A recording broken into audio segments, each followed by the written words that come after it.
Astaghfirullah, astaghfirullah, astaghfirullah, astaghfirullah, astaghfirullah, astaghfirullah, astaghfirullah, astaghfirullah, astaghfirullah, astaghfirullah, astaghfirullah.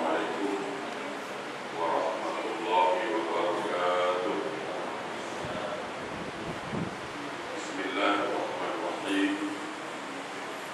Innal hamdalillah wa syukurillah. Wa la haula wa la quwwata illa billah.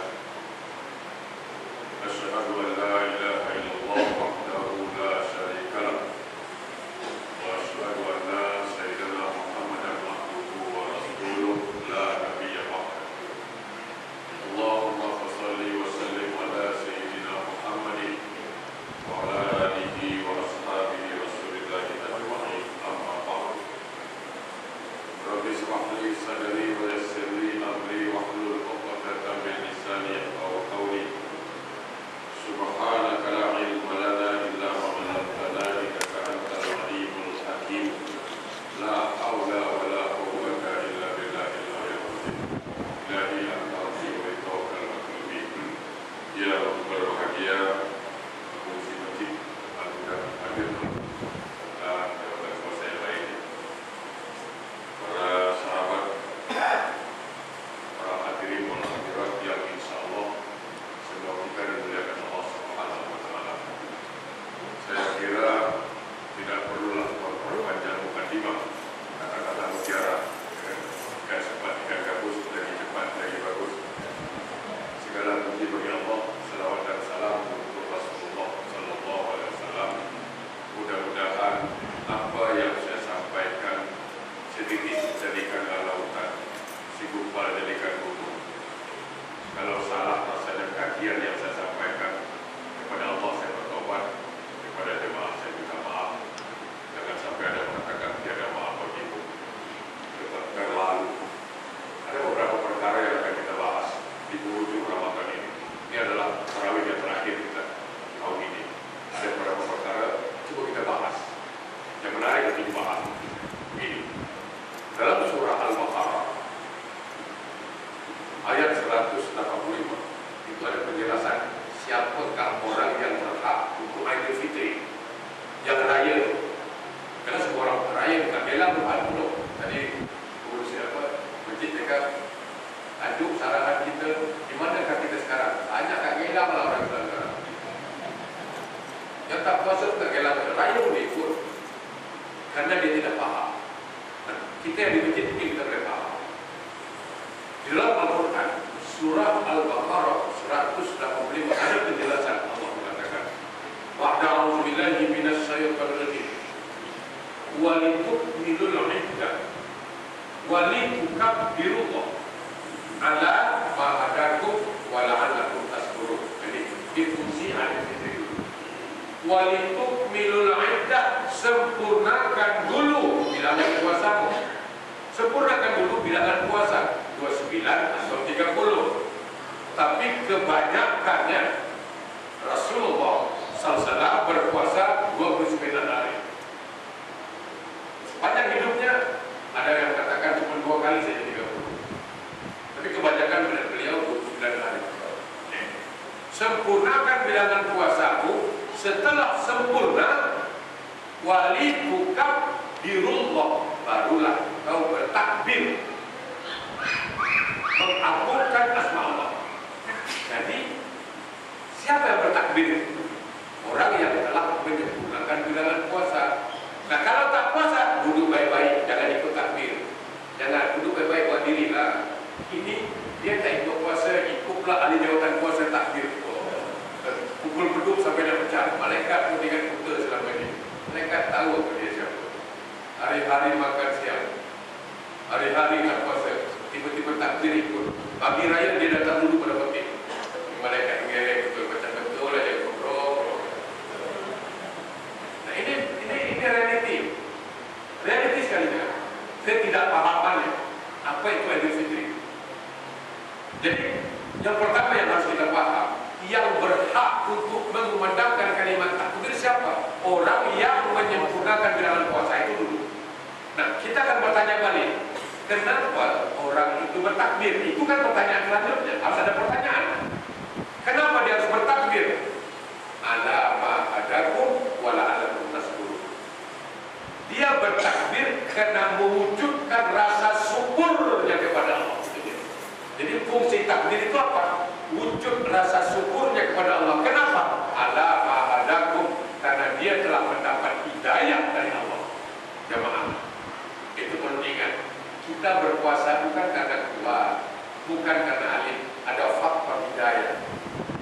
Nah, faktor hidayah itu membuat kekuatan kita berpuasa. Nah, kita bersyukur. Wujud syukur bagaimana? Dengan memandang takbir. Nah, kalau tak puasa apa itu? Kurang dari syukur. Apa yang ditakbirnya begitu? Yang dia baca takbir itu apa? Itu kan pertanyaannya. Nah, kalau kita puasa lalu bertakbir, Allahu Akbar, Allahu Akbar, Allahu Akbar, La ilaha illallah, Wallahu Akbar. Orang bertanya, kenapa takbir? Pakai tanda syukur kepada Allah. Kenapa kau bersyukur? Karena Allah beri hidayah. Itu. Kalau kita tak puasa yang nak sebut takbir pun apa pula. Nanti kadang-kadang pasukan tak ada malu. Baju Melayu sampai bersamping, pakai kain samping Terengganu bro. Baju Melayu harga $100. Payah pula ada dengan mereka juga. Ini satu masalah yang dihadapi sekarang. Itu yang pertama, kita ingat. Yang kedua, yang menarik untuk kita dekati balik apa? Ada satu pertanyaan dari Siti Aisyah. Memang kita sudah paham lah, dalam keadaan itu sudah berlalu, tapi perlu kita ingat kembali apa rahasia itu. Aisyah pernah bertanya kepada Rasulullah SAW, ya Rasul, seandainya aku mendapatkan malam itu, malam dalam keadaan apa yang patut aku baca? Ya kan? Rasul menjawab, yang patut, yang pantas dibaca ialah Allahumma inni afuwun uhibbul afwa fa'fu anni. Kalau sendirian, kalau ramai fa'fu anni. Allahumma inni afuwun karim uhibbul afwa fa'fu anni. Apa yang benar? Kita pada malam itu bukan memanggil sifat Allah Al-Ghafur, bukan minta ampun, tapi minta maaf. Kita hebat. Ini barangkali kita tak terpikir. Pada malam itu kita tidak minta ampun, tapi minta maaf. Apa bezanya minta ampun, minta maaf? Kenapa tidak memanggil kalimat Al-Ghafur? Allah Al-Ghafur, Allah Al-Ghafur, tapi tidak kita panggil Allah Al-Ghafur, tapi yang kita pakai waktu itu Al-Afu, Allah Maaf. Ini luar biasa. Ada rahasia di situ. Sudah memang. Saya mau tunjuk dulu, tunjuk. Habib kawan saya, alhamdulillah, tahu sudah kami bersahabat itu.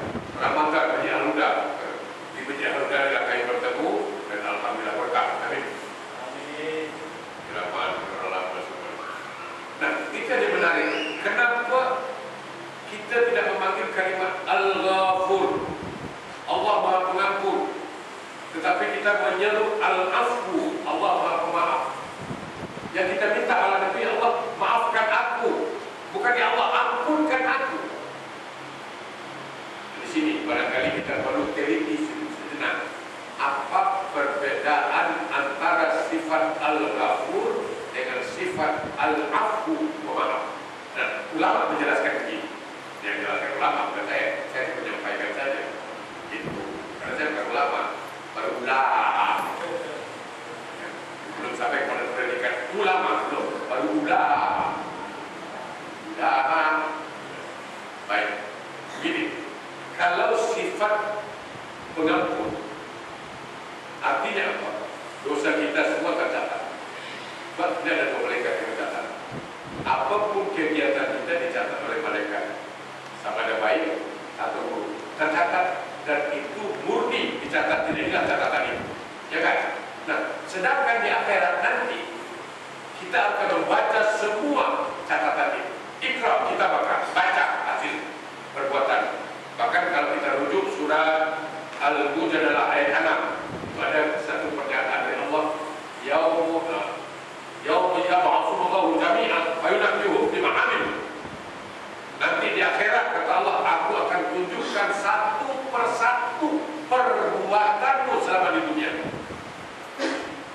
mungkin kau telah lupa, kata Allah. Kau lupa, tapi aku tidak lupa, kata Allah. Nah, silakan tengok semua.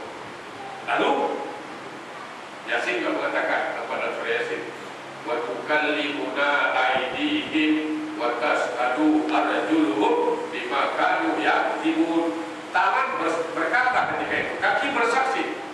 Tangan akan mengaku apa yang sudah dilakukannya. Kaki mengaku kepada kaki melangkah. Itu semua clear di akhirat. Lalu Allah katakan, semuanya itu yang sudah kau buat sudah aku ampunkan. Aku ampunkan sudah. Tapi dibaca, dilihat, diteliti, berbeda dengan al-afu. Al-afu gimana? Orang pemaaf bagaimana? Seluruh catatan itu dihapus.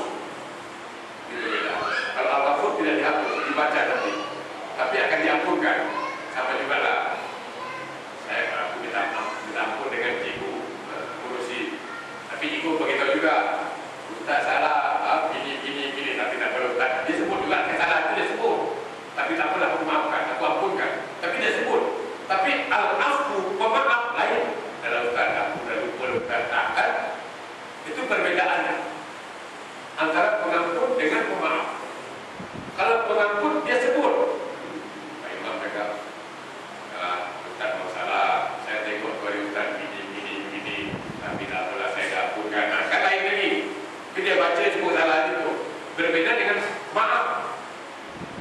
Saya pada Ustaz, saya pun dah lupa, dah maafkan Ustaz, dah lupa, lupakan semua tu Ustaz, lupakan semuanya. Itu maaf.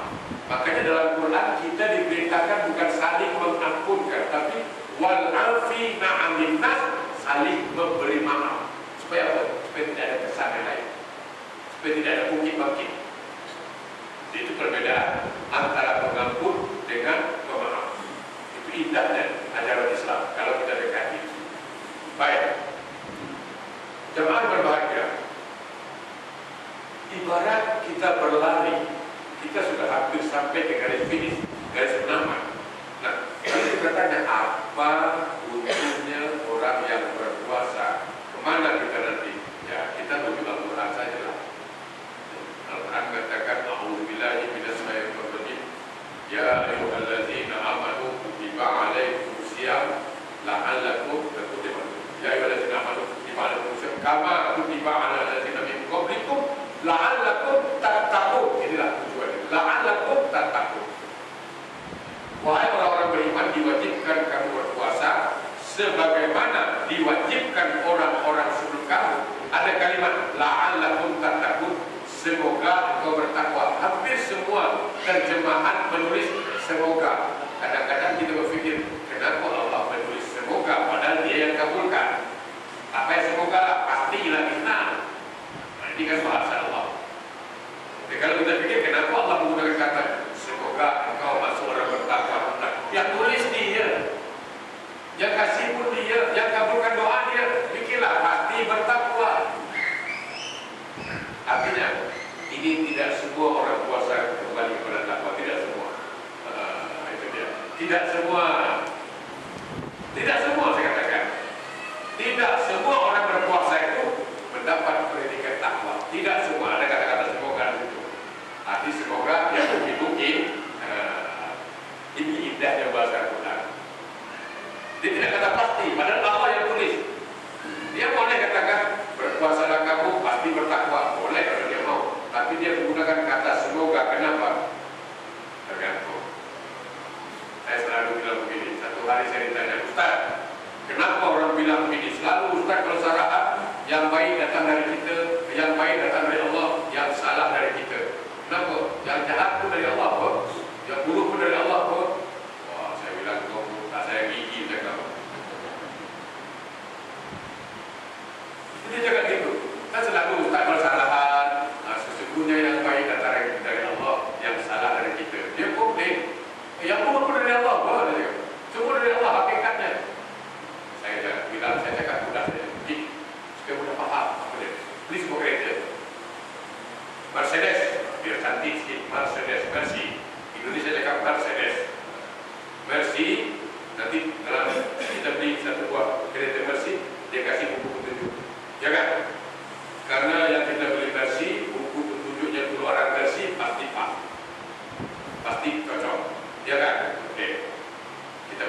tengah jalan jumpa kawan dia malah sembahyang betul lah.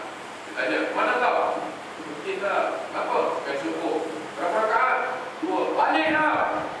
Saya balik, aku 3 suruh balik. Aku lagi kau 2. Lagi suruh balik. Astagfirullahaladzim. Kau dah aku ikut. Aku pun 3 suruh balik semua imam. Lagi kau 2, lagi suruh balik. Dia orang kampung. Kalau tak tahu. Allah karim. Itu. Jangan berbahagia. Jadi hasil dari ibadah puasa itu apa? La'allahu tattaqun. Untuk orang yang bertakwa. Nah sekarang pertanyaan paling mudah aja. Kalau jadi tertakwa itu 1 malam habis. 1 malam habis katakan. Cuma saya nak bagi 3 ni. Takwa itu dalam pandangan sufi. Ulama-ulama terdahulu. Takwa dia urutnya 3. Takwa. Disikap orang bertakwa. Rutak, apa itu tak? Takut dunia. Bukan takut ya, takut dunia. Apa takut dunia? Orang yang bertakwa itu takut dunia, dia tidak terperangkap, dia tidak terpesona oleh keindahan dunia semata-mata. Dia bukan takut dunia, bukan tidak mau dunia, bukan. Dia menikmati dunia, tapi tidak terperangkap dengan dunia. Ramadan mengajar dia. Kita ke masjid, rajin kan Ramadan yang ke masjid. Awal Ramadan, masjid mana-mana penuh lah. Sampai hari orang puasa masjid, meeting, musyawarah. Kenapa nak besarkan masjid? Habis Ramadan, meeting lagi. Kenapa nak kecilkan masjid? Ada orang. Satu-satu lebih Al-Huda. Al-Huda kalau nak kira juara satu imam lah, juara 2 Bilal. Susah, ada jauh kan? Baik. Jemaah berbahagia. Itu dia. Takut dunia apa? Dia tidak terpesona dengan dunia. Artinya apa? Dia paham bahwa dunia ini sementara saja. Ada kehidupan yang hakiki, akhirat. Itu dia. Ya'lamu annamal hayatid dunya la'ibun wa lahwun. Sesungguhnya dunia ini hanya sebuah permainan saja. Jemaah, sangat mudah dunia ini. Begini, kalau kita tanam padi yang tumbuh apa? Padi. Tanam jagung yang tumbuh jagung. Kalau kita tanam kebaikan yang tumbuh apa? Kebaikan. Tanam kejahatan yang tumbuh kejahatan. Di akhirat pasti. Tak mungkin kan tanam ubi tumbuh strawberry, tumbuh tani tumbuh sampah lah katakan. Jangan. Jadi kalau kita menanam sebuah kebaikan di dunia, pasti hasilnya kebaikan di akhirat, itu pasti. Kalau kita tanam kesalahan, kita tanam maksiat di dunia, pasti maksiat di akhirat, itu pasti. Dunia ini, kalau kita tengok drama, sinetron TV, itulah dunia.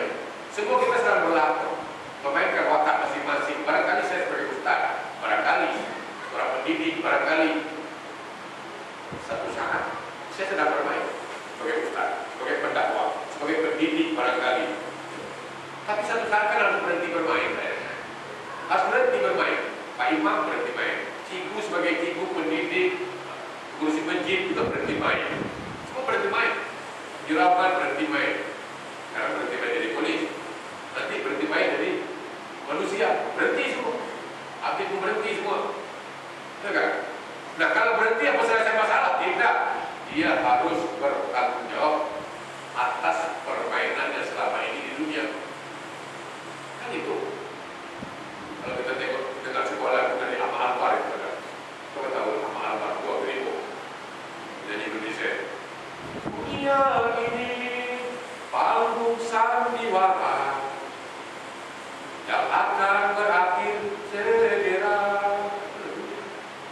Ada perang kocak dan ada perang berpura-pura. Mengapa kita bersandiwara? Semua sandiwara dunia ini. Semua sandiwara pasti berakhir. Mana ada orang jadi ustaz selama-lamanya? Tidak. Buya Hamka berhenti, ZZZ berhenti, semua berhenti. Pasti itu. Dan harus bertanggung jawab hasil permainannya. Sebagai pedagang dia harus bertanggung jawab. In khairul fa khairul. Insarut, fasarut. Baik dia buat, baik dia dapat. Buruk dia buat, buruk dia dapat. Semangka tidak mungkin berdaun sirih, kata Rudi Maratika. Itu takut dunia. Jadi bukan dia benci dunia, tidak. Dia tidak terperangkap dengan dunia semata-mata. Itu dia takwa. Jadi orang bertakwa itu bukan jalan yang lurus, bukan. Ada orang jalan yang lurus, jalan pakai tongkat lah. Ini Singapura lah, pakai tongkat apa? Nabi betul, Nabi naik bukit. Apa lah kau? Nabi pakai tongkat, pantas, patut. Dia naik buah hijau pakai bukit, naik bukit betul. Kau jalan lurus, rata, tongkat apa? Ini kadang-kadang tidak menempatkan sesuatu pada tempatnya. Sama dengan sunnah Nabi. Saya banyak melihat, jadi saya minta maaf, bukan ingin membantah sunnah Nabi. Nabi itu benar, contoh orang makan satu bidang, betul, bagus. Satu malam 5 orang, duduknya bagus.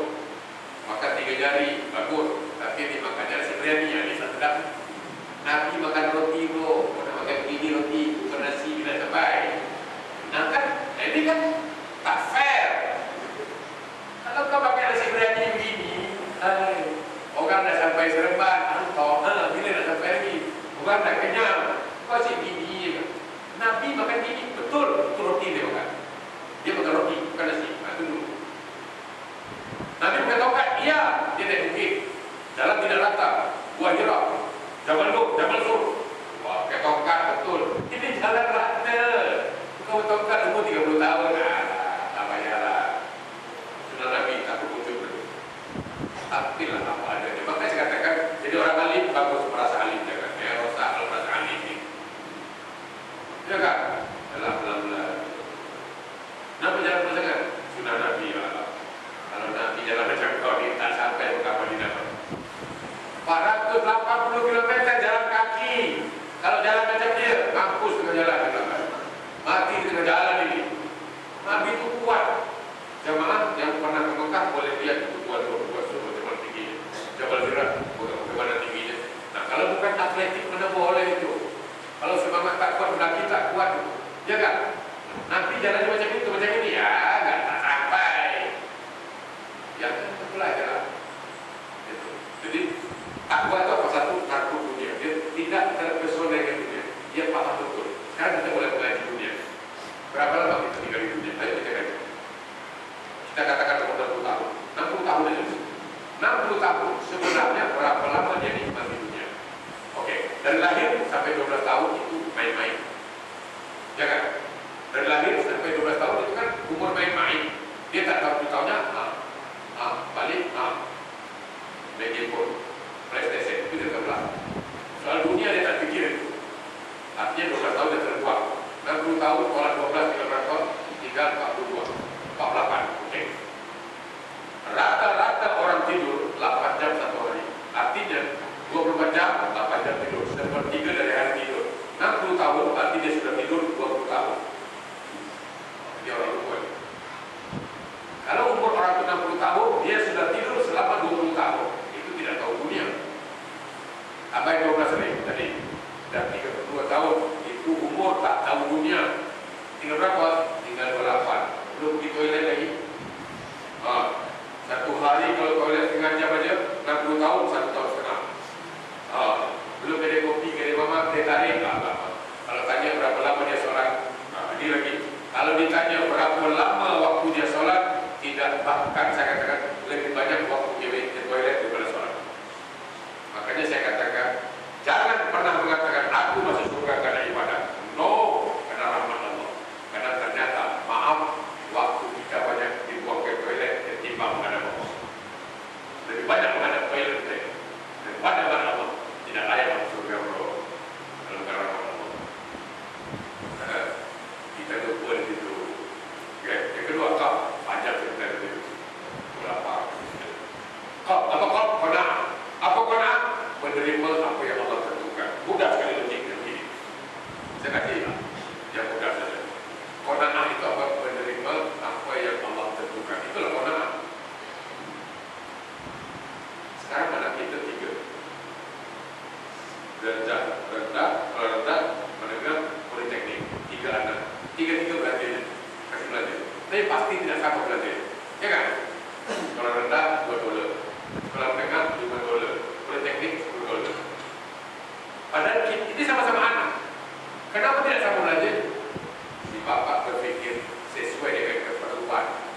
Anak kan sekolah rendah, sekolah rendah $2 cukup lah, bapak 10. Lalu si anak yang sekolah rendah cakap, Pak, abang 10, kakak nanti $2.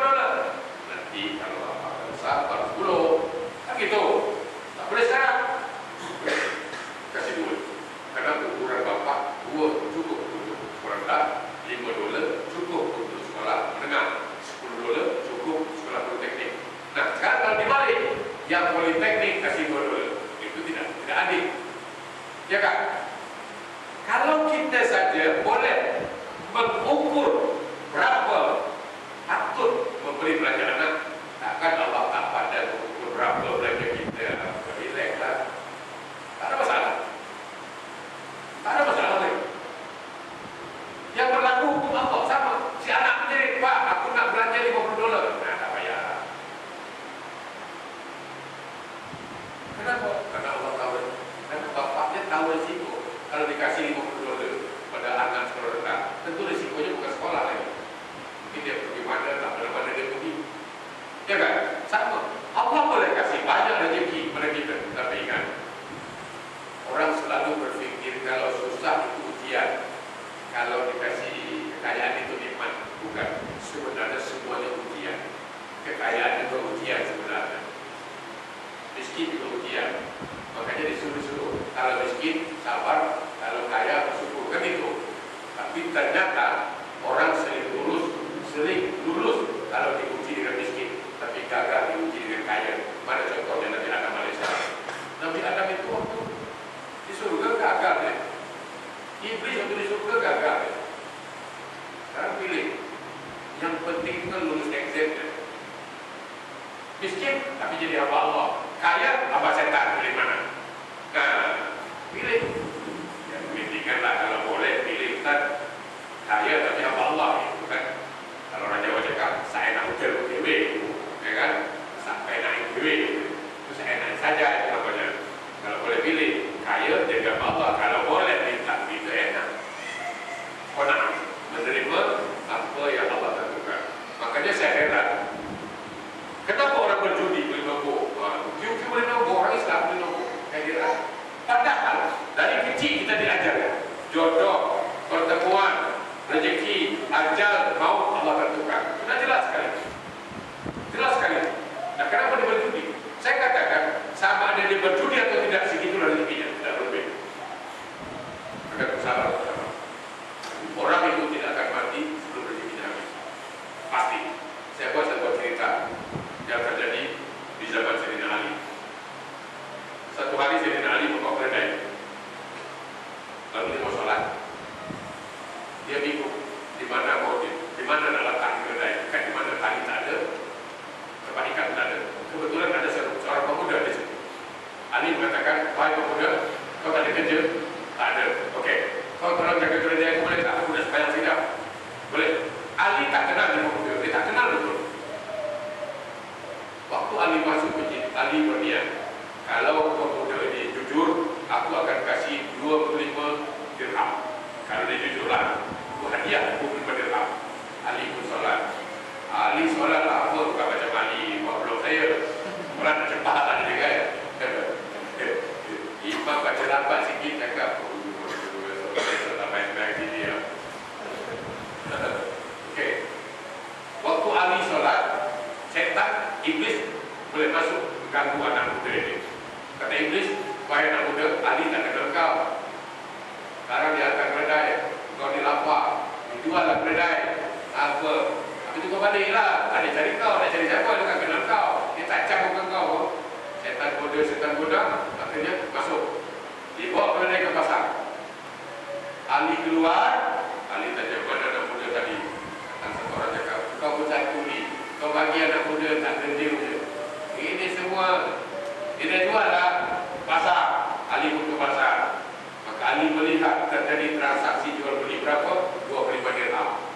Sama dengan niat Ali. Maka Ali mengatakan itulah rezeki manusia. Tergantung sabar atau tak sabar. Kalau dia sabar, 25 dirham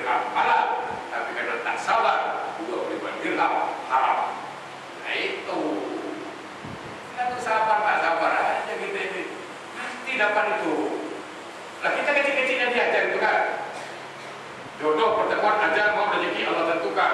Nah, kenapa beli nomor rekor berjudi lagi? Sekarang saya tak judi lagi Ustaz. Sekarang tak boleh tak judi lagi. Tapi nak tahu judi tak judi tahu. Cari tahu deh. Nak tahu judi tak judi tahu tak? Tengok tepuk dia. Orang tak berjudi tepuk ini. Kalau berjudi pasti ini.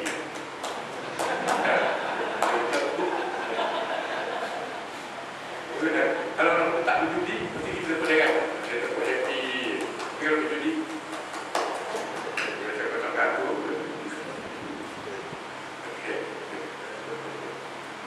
baik, qanaah. Jadi kita sudah tahu. Bahkan kalau saya melihat dari sisi tauhid, buka Quran pertama itu kalimat Bismillahirrahmanirrahim. Sifat Allah itu dimulai dengan Ar-Rahman Ar-Rahim itu sudah pernyataan dulu. Ar-Rahman Ar-Rahim artinya kasih sayang.